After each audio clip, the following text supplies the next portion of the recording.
One, two, three.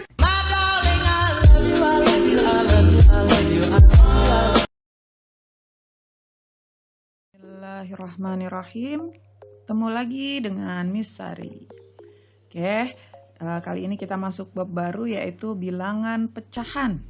Nah, pada video pertama ini Miss akan membahas tentang pengertian, menyederhanakan, serta membandingkan bilangan pecahan. Simak baik-baik ya. Yang pertama, pengertian bilangan pecahan. Apa sih bilangan pecahan itu? Nah, bilangan pecahan itu adalah bilangan yang dapat dinyatakan sebagai A per B. Nah, tulisannya A per B ini seperti ini ya. Dengan A dan B itu harus bilangan bulat. Dan B-nya nggak boleh sama dengan 0. Nah, jadi pada pecahan ya itu 2/3 seperti ini. 2-nya yang di atas itu kita sebut dengan pembilang. Nah, 3-nya yang di bawah disebut dengan penyebut. Nah, macam-macam bentuk bilangan pecahan itu ada pecahan biasa, ada pecahan campuran, ada desimal, lalu ada persen, dan ada per mil. Nah, contohnya nih, kalau ada satu loyang pizza akan dibagikan ke 8 anak, maka tiap anak mendapat 1/8 dari kue tersebut, dari pizzanya. Ya, jadi ini kalau ada pizza, nah 1/8 itu berarti 1 bagian dari total 8 bagian. Itu ini konsepnya ya. Nah, selanjutnya pecahan senilai. Nah, pecahan senilai itu pecahan-pecahan yang memiliki nilai sama.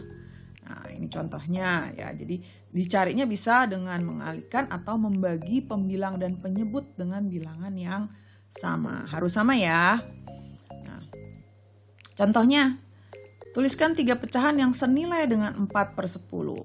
Nah, maka pertama kita bisa kalikan, misalkan nih dikali 2, maka pembilangnya kita kalikan 2, penyebutnya juga kita kalikan 2, jadi 4 kali 2 8, 10 kali 2 20. Atau contoh lain kita kalikan 3, nah berarti 4 kali 3, 10 kali 3, jadi 12/30. Oke, dan selanjutnya bisa juga dibagi, nah, misalkan dibagi 2, maka 4 dibagi 2, 10 dibagi 2, menjadi 2/5. Sehingga pecahan yang senilai dengan 4/10 itu adalah 2/5, 8/20, dan 12/30. Nah, ini contohnya. Tapi sebenarnya banyak ya. Tinggal kita mau kalikan dengan angka berapa saja. Gitu. Oke? Berikutnya bagaimana cara menyederhanakan pecahan. Nah, pecahan sederhana itu pecahan yang paling sederhana ya, bentuk paling sederhana dari suatu pecahan. Caranya gimana? Nah, caranya dengan membagi pembilang dan penyebut dengan faktor persekutuan terbesarnya. Nah, masih ingat ya, cara mencari FPB waktu di SD? Nah, jadi, kita membagi pembilang dan penyebut dengan FPB-nya. Nah, contohnya, sederhanakan pecahan-pecahan berikut. Nah, ada 18/21 dan 75/100. Untuk yang pertama, FPB dari 18 dan 21 itu 3. Ya, FPB-nya 3, maka 18-nya kita bagi 3, 21-nya juga dibagi 3. Hasilnya menjadi 6/7. Kemudian yang B, ya. Yang B-nya 75/100 itu FPB-nya adalah 25. Nah, berarti 75-nya dibagi 25, 100-nya juga dibagi 25, sama dengan 3/5. Sehingga pecahan paling sederhana dari 75/100 adalah 3/4. Oke? Berikutnya, bagaimana membandingkan bilangan pecahan? Nah, yang pertama nih, menentukan suatu pecahan lebih besar atau lebih kecil dari pecahan yang lain. Nah, itu membandingkan ya. Jadi membandingkan itu lebih besar atau lebih kecil atau mungkin sama gitu ya. Nah, ini contohnya, kalau ini bisa lebih kecil, ini lebih besar. Nah, caranya gimana? Pertama, kita bisa menyamakan penyebutnya. Nah, kalau sama penyebutnya sudah sama, maka kita tinggal membandingkan pembilangnya saja. Ya, contohnya, 3/5 lebih kecil dari 4/5. Nah, kan udah sama nih ya. Penyebutnya sudah sama, maka kita tinggal lihat dari pembilangnya. Lalu 7/5 lebih besar dari 4/5. Jadi urutannya 3/5 lebih kecil dari 4/5, lebih kecil dari 7/5.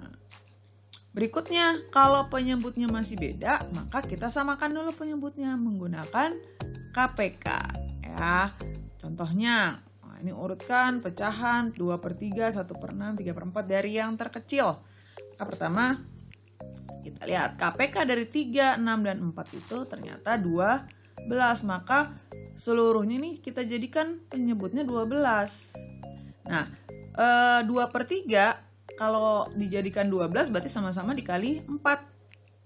Pembilangnya dikali 4, penyebutnya juga dikali 4. Maka jadi 8/12. Yang 1/6 juga gitu. Nah, 1/6 penyebutnya 6. Supaya jadi 12 kan kita kalikan 2. Maka pembilangnya juga dikali 2. Maka hasilnya adalah 2/12. Selanjutnya 3/4. Nah, 3/4 ini sama. Penyebutnya 4, supaya jadi 12 kita kalikan 3, sehingga pembilangnya pun kita kalikan 3. Nah, ini udah sama semua nih. Nah, kalau kita lihat urutannya, yang paling kecil ini yang 2/12, lalu 8/12, dan 9/12. Sehingga urutannya adalah, nah kita lihat, yang ke-1 tadi berapa? Oh, 1/6. Lalu dilanjutkan oleh 2/3, dan terakhir 3/4. Oke? Selain cara tadi, kita juga bisa membandingkannya dengan cara kali silang. Nah, jadi kalau penyebutnya berbeda, bisa ada dua cara. Cara pertama tadi dengan menyamakan penyebut, yang kedua dengan kali silang. Nah, bagaimana caranya? Contohnya nih, bandingkan pecahan 2/3 dan 3/4 sama 3/5 dan 4/7. Kita lihat. Yang A, 2/3 sama 3/4, maka kita kalikan silang nih, 4 kali 2. Nah, 2 kali 4 ini ya, hasilnya 8, kita taruh di sini. Kita lihat atasnya nih ya. Jadi kita ngaliin yang 2 tadi, maka taruhnya di atasnya 2. Nah, selanjutnya 3 dikali 3. Nah, hasilnya adalah 9. Nah, 8 sama 9 tandanya lebih kecil. Nah, berarti 2/3 lebih kecil dari 3/4. Nah, yang berikutnya yang B. 3/5 sama 4/7 dengan cara yang sama kita kalikan 7 kali 3 sama dengan 21. Kemudian 5 kali 4 sama dengan 20.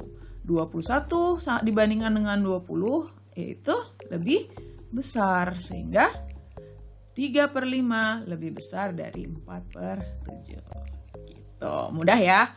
Jadi materi pecahan awal ini sangat mudah. Mudah-mudahan penjelasan Miss bisa difahami ya, dan memudahkan kalian, membantu kalian dalam memahami materi ini dan mengerjakan latihan soal atau tugas-tugas atau nanti ulangan yang diberikan oleh guru. Oke, mohon maaf kalau ada kesalahan dan sukses buat kalian semua. Kita ketemu lagi di video-video Miss Sari berikutnya.